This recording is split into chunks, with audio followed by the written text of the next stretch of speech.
Welcome to In the Works, Makers and Shakers. I'm Sarah Jean Colbreth, clothing and textile historian. I'd like to introduce you to Emily Adams Bode, founder of Bode, and Lacy Schutz, executive director of the Shaker Museum. Hi. Hi. So something that ties Shaker design to the work of creators like you, Emily, is a personal and communal expression of beauty. Shakers often incorporated playful and surprising elements into their clothing and textiles. Wonderful details that maybe only the wearer would know about, such as fun printed cotton, but that was only used in the lining, or a brother's collar that was made of a sort of luxurious silk. And Lacy, I wanted to start by asking you, the impression is that Shakers lived rigid, even severe lives. And I wanted to know, am I right in thinking that these personal expressions of creativity seem to show us otherwise? Yeah, I think there's often a tendency to think of the Shakers as sort of, monolithic, but at the height, there were something like 6,000 Shakers spread across a number of different communities. And we're very familiar with the chair and the oval box and these things that were created in a kind of proto-industrial setting for public consumption. But I don't have any impression that their personal lives weren't full of fulfillment and joy. And I think that you're absolutely right. Sometimes you look at some of these pieces that were used by individuals, whether they were material culture items that were in their living spaces or were their actual attire, and you really do see these individual elements to the clothing. I think that the external idea was that you wanted to look as much like your fellow Shaker as possible, so that there was a sort of sense of commonality and that everybody was equal. But there were these little touches of individualism here and there.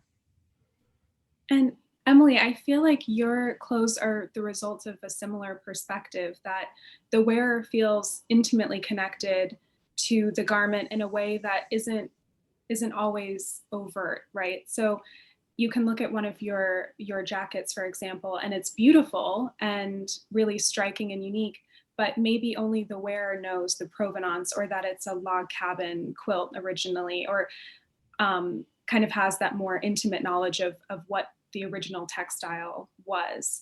And I wanted to ask, how does that personal connection of garment to wear drive your work?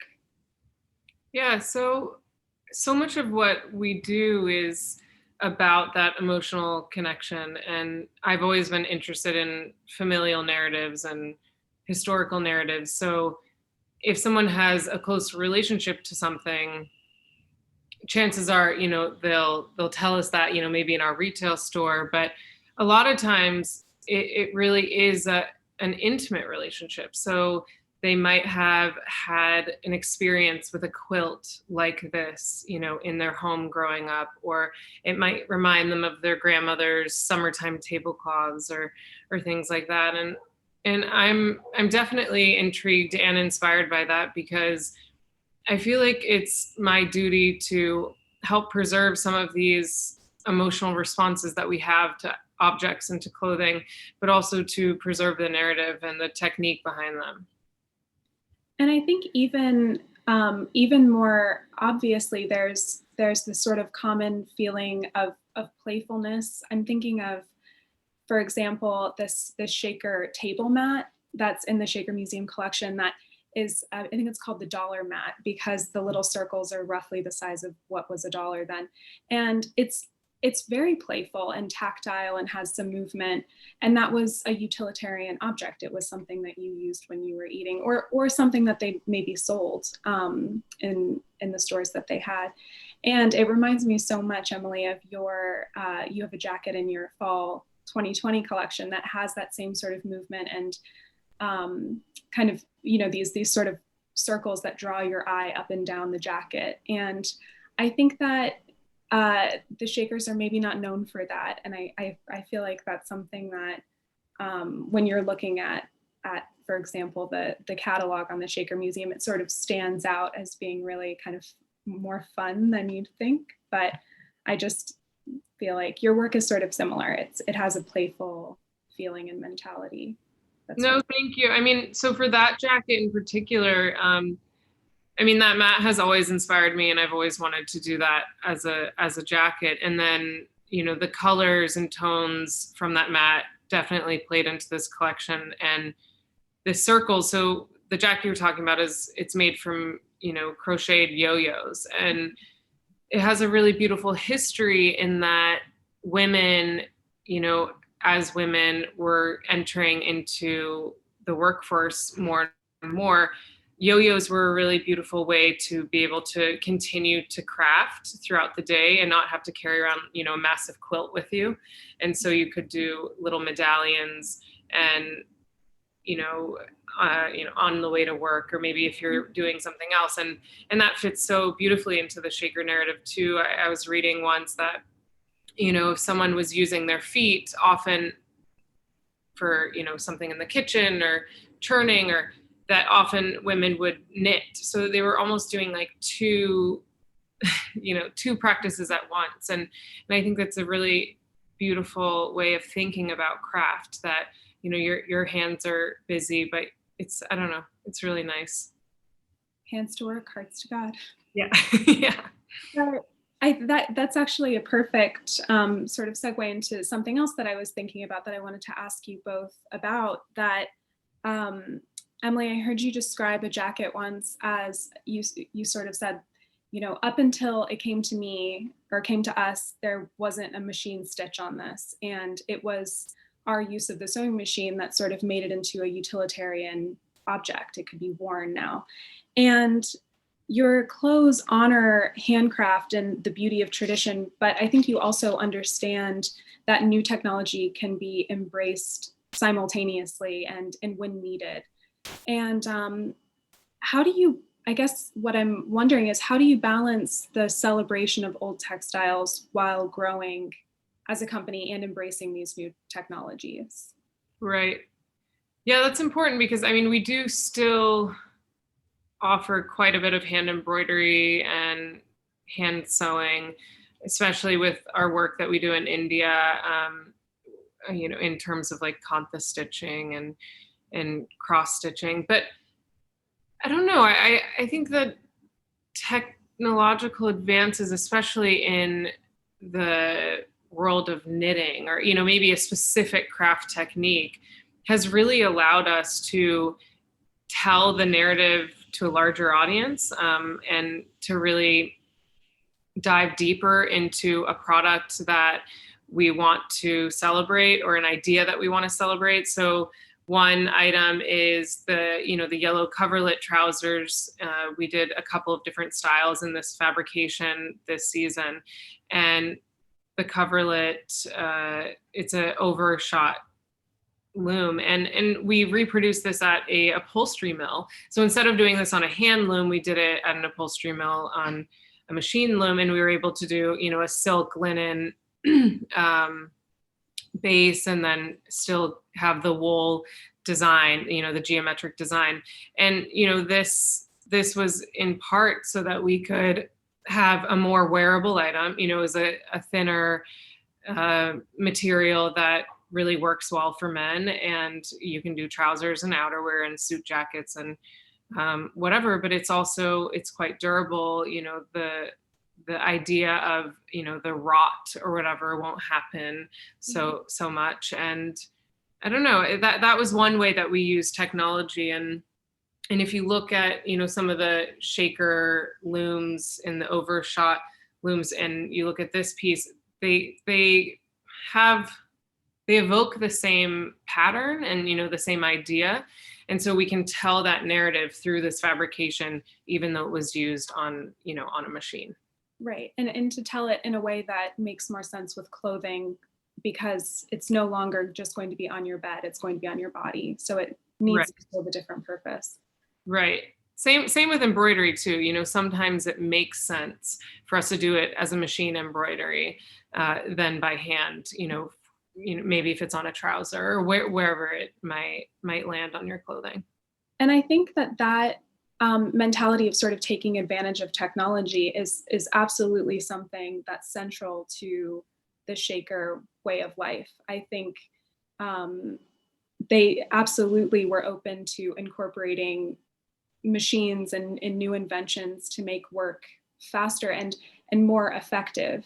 And I'm thinking of, water turbines and sewing machines, certainly, and washing machines. That was something that the Shakers really invented, their own washing machine to make that work faster and better, maybe. And I wanted to ask Lacy if you could speak to the Shakers' impulse to take advantage of these time-saving technologies, and how did that pragmatism kind of reflect or fit into their ethos of work, I guess. Yeah, well, you mentioned hands to work and hearts to God, and I think that's such a lovely phrase that sums up the fact that the Shakers really believed that all of their labor was part of their worship. So no matter what they were doing, they were sort of exalting God in those activities. And it's true, the Shakers loved technology. They weren't like some other, you think of some sort of religious communities that are or were very tradition bound. The Shakers, they stayed on top of technology. They subscribed to all of the sort of journals that talked about new ways of land management and agriculture and things like that. And they were always very eager to obtain the newest technology, and they often expanded on it and improved it and made it work in these sort of larger communal settings. But I think too, it's not just that their labor was part of their worship and that they were pragmatists, but they were also perfectionists. And I think that's a term that gets a little bit misunderstood in the context of the Shakers sometimes, because it makes you think, oh, they just needed everything to be at right angles on their desk. But the truth is that in perfectionism, from a religious standpoint, there's this idea that that if you perfect the world around you, you actually create a heaven on earth. So it's not just that everything needs to be in its place, it's that you actually create this this other world by improving upon the things around you, which I think is a really lovely, inspiring way to think about the work that we do. And I think that any craftsperson understands that frustration of not having the right tool for the job, and what's sort of the point of not using the best technology available to you. What's the point of working harder than you have to create the same good? And I think especially with the Shakers who did have to produce to sell objects, and I'm thinking not just seeds but also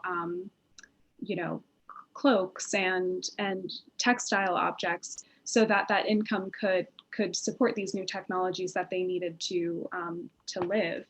And I think almost without these new technologies, how could they have done that really in any sort of sustainable way? But yeah, I think most people don't think about that unless you've spent some time studying Shakers. Most people think of them as sort of being like Amish, where they don't take these new inventions seriously. A collaborative and supportive community is central to the Shaker way of life. Shaker sisters would help and teach one another. They might travel to nearby communities to teach other believers how to knit socks, for example, or a sister might help someone fit a dress in exchange for some help working on weaving a rug. And I think that so much textile work really requires and benefits from the help of others. Lacy, there have been obviously other communities, and both religious and sort of ascetic communities, but what was it about the Shakers that made them so innovative and inventive? And was that the result of working together in collaboration, do you think? I think that I think the Shakers were such an interesting group, and I think it's interesting that they emerged really at the dawn of the United States. They came over here in the late 1700s, and they had such a radical view of gender.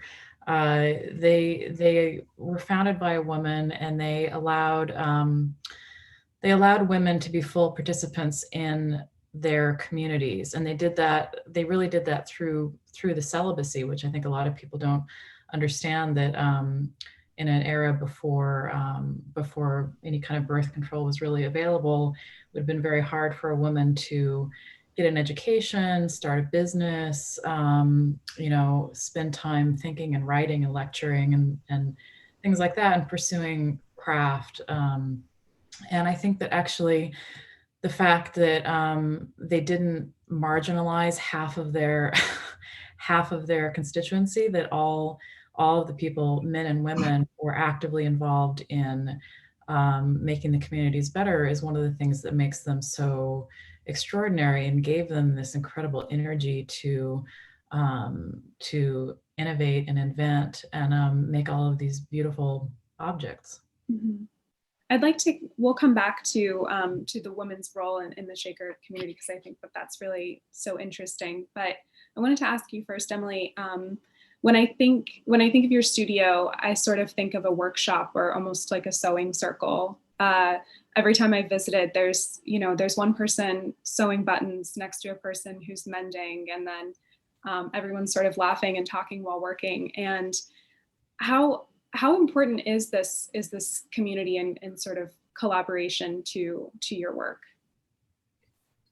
Gosh, I think it makes the work. I've always said, since I first launched the brand, I've always wanted to have a studio, an atelier. I wanted to invest really early on in our own manufacturing. I think that you get so much from having multiple hands touch the product, and from having even your buttons sewn on by hand, and you feel that in the clothing. And especially as we work to preserve a lot of these textiles or techniques, but also extend the product life cycle, having people who are really really good at mending or darning in my own business, and as having full-time jobs just mending, is really valuable and really important. Definitely. I think it shows. I mean, it's sort of this like holistic idea of looking at a garment and seeing all these different hands that touched it, but also seeing that everything has been done to sort of the highest degree, where mending is just as important as sewing, and everything is kind of essential, I guess. But so back to sisters. As a textile historian, I see clearly throughout history that creating and maintaining clothing is often relegated to women. It's always, it's often called women's work. And even this existed even in the Shaker community. I find through my research that spinning, dyeing, weaving, knitting, sewing, mending, washing and ironing, that's so tedious, that kind of work. And it's all essential to the Shaker life and income. But it was typically completed by women. And Lacy, I'd like to ask you first, how do you feel that this aligns with the Shaker ethos of gender equality? In the outside world, this work was often determined by childbearing and rearing, but obviously that's not the case here. So why do you think that Shaker sisters were often doing this work that even in the outside world was considered women's work? Well, I think they were still very much of their time. And, I talk a lot about their gender equality, their views on gender equality that really were quite radical for the time, but, they still were of the time. There was still, as you point out, there was women's work and there was men's work. The fact that they lived in these large communal settings allowed them to do this work on a scale that was not possible in a like a farm household or something like that, where there might be a few adult women or an adult woman and some teenage girls who were doing this kind of work just for the family. But I think it's interesting too that there are instances of crossover, sort of gender crossover in work that was getting done. There's a photograph of one of the communal laundries that has a man working in the laundry.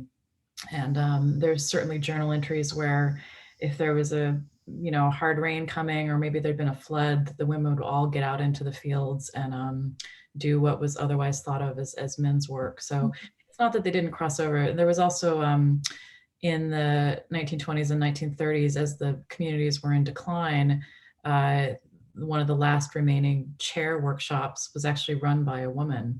There's these great photographs of her, turning legs on a lathe and keeping that industry going, which had historically been really the man's realm. Mm-hmm. But I think that also supports the idea of community, right? If someone needs help, it doesn't matter if it's work that you're really good at, you're going to help out and jump in whenever you're needed. No.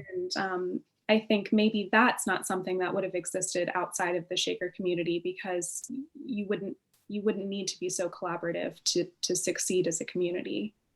Whereas obviously the Shakers did have to depend on one another. It was, the nearest community might be kind of far away. How are you going to ask for help when you need it? And Emily, this sort of reminds me a little bit of your work that uses textiles that were probably mostly originally created by women, whether it's a pieced quilt or an embroidered tablecloth. And I wanted to ask if you could speak to your desire to highlight the labor of women and women's work. And this maybe is a little speculative, but how do you think they'd feel if they knew that their textiles had this second life? Yeah, so well, to start, I've just always been drawn, I think, from a young age to the handcraft, and that's probably where it originates from. Of course, it is part of a larger concept now that it's female-centric techniques for menswear, and that definitely, sets us apart in the market. But I think it's what drew me, to these fabrications and this idea of the domestic space and of the home and of comfort, and so much of our foundation of the brand revolves around referencing these historical ideas of reuse and of self-sufficiency and of, making something for the home that can be utilized, whether it's using old scraps or whether it's creating the textile, or creating, a homespun linen or something. And for this second part of the question, how would they feel? I mean, we continue to get commissions from people whose grandparents, made these items, whether they're handkerchiefs that would otherwise be discarded, maybe they're kind of distressed or have cigarette marks. And when you put that much time and energy and effort into something, and if someone's going to take, originally, and if someone's going to take the time to then mend it and preserve it, I think that I think these women would understand that. And they do understand that, oh gosh, I put so much time into this. And if there's a team of people that are going to continue to add on to it and to help preserve, the pattern or the fabrication, I think all in all, it's definitely something that would be positive. I think you're right. When you've put that much work into something, it's an honor that someone would want to keep using it long after it's sort of been kind of, I don't know, pushed into a closet or boxed up and it's in an attic. And otherwise that might be a sort of a cradle to grave situation where it never leaves that box without someone looking at it and kind of with fresh eyes. Right. And I mean, we see so often, when we go into people's homes or look through people's, I guess like their trunks of their grandmother's items or great grandparents. And they say, for generations, these have been sitting here and I no longer want them. And for me, I feel like it's my duty to help explain that, you can make a pillow sham out of it, or you can make a shirt, or you can make something that is also timeless that you could pass on as an heirloom that has a really practical use, instead of having a stack of them in a wooden trunk, for 100 years or something.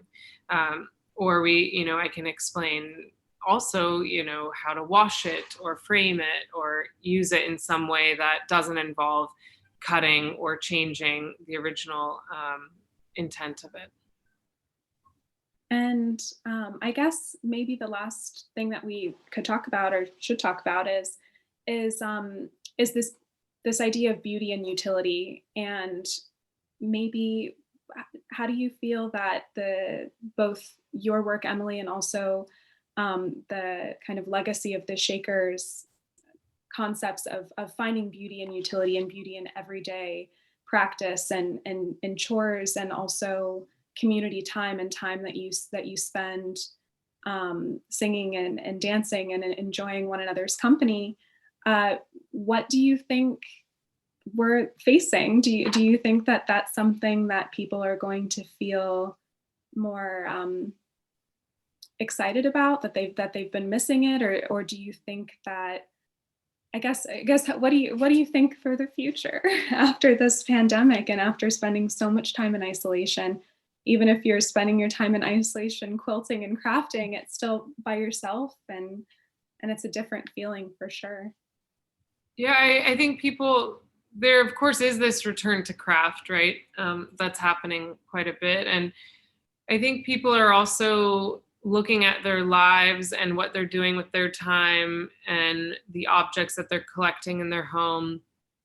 There's a more intentional aspect to this. So people are really taking time to understand what it is that they would like to curate, or what it is that they would like to hold on to. And for me, this is quite exciting, because I've loved the idea of having garments that you can pass on for generations, and that you can mend and transform, and that people are getting really excited about this and asking, oh, how do I darn my socks? Or, how do I tailor my trousers? Can I do it myself? And it's really beautiful to see that happening. When I first started my brand, we had to teach everyone how to sew on a button. And I think it's important that even, our retail team knows how to put on a button. And that's happening more and more. I see that, especially in the last year. Mm-hmm. And do you think that Lacy, do you feel like the it's not quite homesteading, but it's certainly spending time in your space and nurturing your space, whether it's planting a garden or really thinking critically about, what do I need around me all the time? Do I need this thing? Do I need this book? Do you feel like that sort of Shaker approach to life and really elevating utility, do you think that people are maybe moving more towards that than they have in the past? Yeah, I think, I think this is a period of time where we're all reevaluating what's actually important to us. And it is clarity coming out of it. What do we really value? What do we need in our lives? But it's something that I saw before the pandemic, and I think has really come into even more focus in the last 9-10 months. People have been very drawn to Shaker history and the Shaker ethos and the Shaker values and the community building. And I see that especially upstate in Columbia County, that there really is a generation of people who want to have a more direct experience with the things in their lives and materiality and the things that they're eating and the things that they're using and their and just the day-to-day functioning of their lives. And I think that that we were already moving towards a point where those things were becoming more attractive to people. And I think that this experience of being in isolation and away from our communities only strengthens that. Mm-hmm. Great. Well, do either of you have any any last thoughts on Shaker design, how it's kind of affecting your life personally or your work? This focusing on design a little bit here. I'm not sure about design, but I find it very hopeful and comforting to think about the fact that there was this group of people who thrived for 150 years in the United States, who had such radical progressive values about how to live with each other. I find that very, very inspiring. Yeah, and I find it inspiring how prolific they were, especially in the textile arts or in craft in general. Seeing how much it was documented as well, even anonymously in letters or journals. But yeah, I think how prolific they were as a community of makers is really, really inspiring. Absolutely. Well, I hope it continues to inspire us into the future. Well, thank you so much, Lacy and Emily, and also thank you to the Shaker Museum and Design Miami. This has been great. Thank you. This is really fun.